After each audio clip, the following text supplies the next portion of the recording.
हौसलों की उड़ान हो तो मुश्किल भी रास्ता छोड़ देती है। सपनों की राह में ठोकरें आई लेकिन कदम कभी नहीं रुके। सोनभद्र की मिट्टी से उठी एक कहानी जो हर युवा के सपनों को दे रही नई उड़ान। तो चलिए बताते हैं इस पूरी वीडियो में, लेकिन उससे पहले स्वागत है आपका यूपी की बात में और मैं हूं आपके साथ खुशी। सोनभद्र की रहने वाली खुशबू सोनी ने यूपी पीसीएस परीक्षा में 26वीं रैंक हासिल कर वीडियो पद प्राप्त किया। 2018 में बीएससी करने के बाद उन्होंने तैयारी शुरू की और कई असफलताओं का सामना भी किया। 2022 में पिता के निधन के बाद जिम्मेदारियां बढ़ी, फिर भी उन्होंने हार नहीं मानी।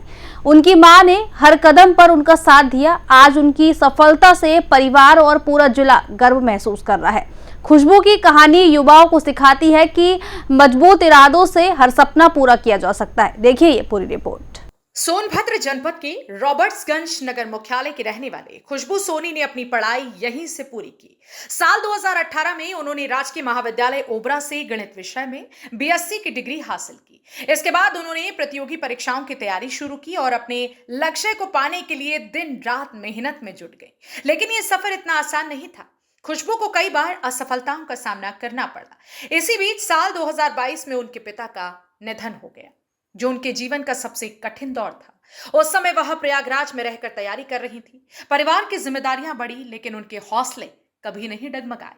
मेरा 10th और 12th की स्टडी रॉबर्ट्सगंज के विमला इंटरमीडिएट कॉलेज से हुई है। उसके बाद मेरा ग्रेजुएशन बीएससी मैथ से गवर्नमेंट पीजी कॉलेज ओबरा से हुआ है। तो 2018 में मेरा ग्रेजुएशन कंप्लीट हो गया। 2019 से मैं तैयारी शुरू की थी, तो इसके लिए मैं इलाहाबाद में कोचिंग कर रही थी। लेकिन फिर कोविड की वजह से कोचिंग छूट गया। आज मेरा कोचिंग की पढ़ाई आधी हो पाई, मैं घर चली आई। इसके बाद मैं घर पे ही थी, लेकिन 2022 में पापा की हार्ट अटैक से डेथ हो गई। इसकी वजह से मुझे घर पे रहना पड़ा, क्योंकि हम 4 भाई बहन हैं। तो एक भाई दुकान पे रहता है, मैं उसके बाद मैं हूँ, फिर मेरे 2 छोटे भाई हूँ। उस टाइम उन लोगों का कॉलेज चल रहा था, तो वो कॉलेज छोड़ नहीं सकते थे। तो मैं ही मम्मा के साथ घर पे रहती थी, क्योंकि उस समय तक हम लोग की फैमिली जो न्यूक्लियर फैमिली हो गई थी, तो मम्मी के साथ रहना ज़्यादा प्रायोरिटी मैंने दी उस टाइम के लिए। तो आपने ग्रेजुएशन के समय क्या ये सोचा था कि आप इसी लाइन में जाएंगी? आपने ये चूज किया सिविल सर्विस एग्जाम को? नहीं सर, मुझे नहीं पता था कि मैं इस एग्जाम को दूंगी या फिर इस क्षेत्र में आऊँगी। मैं जब ग्रेजुएशन कर रही थी, तो हमारे घर साइड से साक्षी गर्ल्स मैम का हुआ था, और फिर अंकल सामने आप बैठे हुए, तो उन्होंने काफ़ी हेल्प तक पहुँचाने के लिए। मेरे पापा की फ्रेंड है, तो उन्होंने कोचिंग तक पहुँचाया मुझे। इसके बाद आगे का मार्गदर्शन के कोचिंग से प्राप्त किया। तो आपके मन में ये सपना कब आया कि हमको ये बनना है? कैसे आया?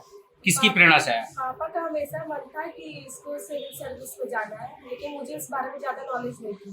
लेकिन जब यहाँ से हमारी मैम का सिलेक्शन हुआ, तो मुझे इस बारे में पता चला, तो फिर मैंने भी इस क्षेत्र में आगे बढ़ने का डिसीजन लिया। क्या इस मुश्किल समय में उनकी मां रंजू सोनी ने एक मजबूत सहारा बनकर उनका साथ दिया। मां के हौसले और प्रेरणा ने खुशबू को आगे बढ़ने की ताकत दी। आखिरकार उनकी मेहनत रंग लाई और उन्होंने यूपी पीसीएस परीक्षा में 26वीं रैंक हासिल कर बीडीओ का पद प्राप्त किया। खुशबू के परिवार में उनकी मां, एक बड़े भाई और 2 छोटे भाई हैं।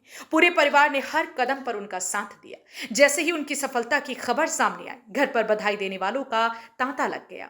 पूरा इलाका जश्न में डूब गया और हर कोई उनकी मेहनत की सराहना कर रहा है। खुशबू सोनी की ये कहानी सिर्फ एक सफलता की कहानी नहीं, बल्कि उन लाखों युवाओं के लिए प्रेरणा है जो मुश्किल हालातों में भी अपने सपनों को जिंदा रखे हुए हैं। कहते हैं अगर इरादे मजबूत हो तो कोई भी मंजिल दूर नहीं होती। फिलहाल के लिए इस खबर में इतना ही। देखते रहिए यूपी की बात।